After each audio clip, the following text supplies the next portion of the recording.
just to clarify, that's like these crabs, not like these crabs. I just realised that wasn't clear.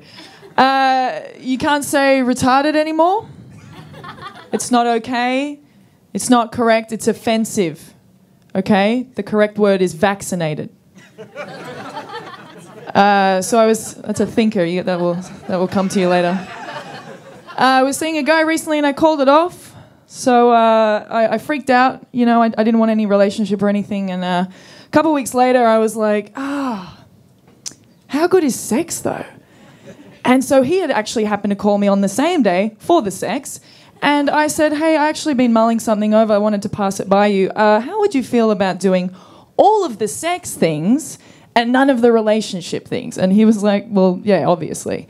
And I was like, he said, why didn't you ask me before? And I said, well, you know, I didn't want to put you in a weird position. I didn't want to be presumptuous. I didn't want to, you know, be rude. And he says, you know, I'm a guy, right? That was the punchline. And I was like, well, your story checks out. Great. I'll see you in 20 minutes. I'm not sure what right women who are this bigger think that all the men that they must date and they must talk to must be my height. That doesn't seem right, does it? That's unfair. That's greedy. I was recently watching a documentary about comedians, and I found out that apparently comedians are all broken inside, and that's why they get up on stage, and it's like a form of therapy. The comedy, you know, comes from this dark place, which makes them funny. And I turned to my friend, who's also a comedian, and I said, this doesn't seem right. I'm a relatively happy person. Nothing notable happened to me growing up to kind of mess me up along the way. She turned to me very solemnly. She turned off the TV, and she said, oh, Sarah, were you never molested as a child? And I said, no. And she goes, oh, God, I'm so sorry. She was absolutely horrified. So I think Nicki Minaj is just a real talent, isn't she? Just a lyrical genius, isn't she? Yeah. So in her song Rake It Up, she manages to do the impossible by rhyming China with China, and then she rhymes China with China again, and then get this, she rhymes China with vagina, and then she comes full circle and rhymes vagina with China. You guessed it. Fucking Grammys should be coming out of her wazoo.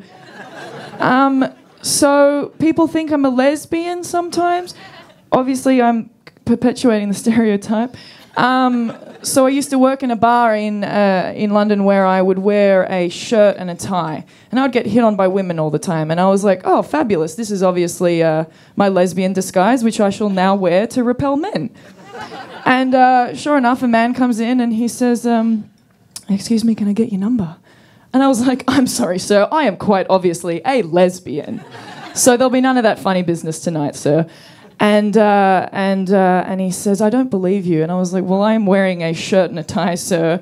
The lesbian starter kit, if you will, so I'm not sure where your confusion is." And he leans in and he says, "I tell you what, if you let me go down on you, I bet you I could change your mind and turn you straight." So I was like, firstly, what a gentleman you are. What a charming, charming man you are. And number two, oh, what a lucky girl I am to have such a generous proposal bestowed upon me at 2 o'clock in the morning on a Saturday. Thank you so much for thinking of me, you kind man. And then I said, number three, that's like me saying to you, and now come in real close like you did to me. That's like me saying to you, I tell you what, how about you come with me? I grab a strap on and fuck you in the ass and see if I can turn you gay. Thanks, guys. I'm Sarah Lawrence.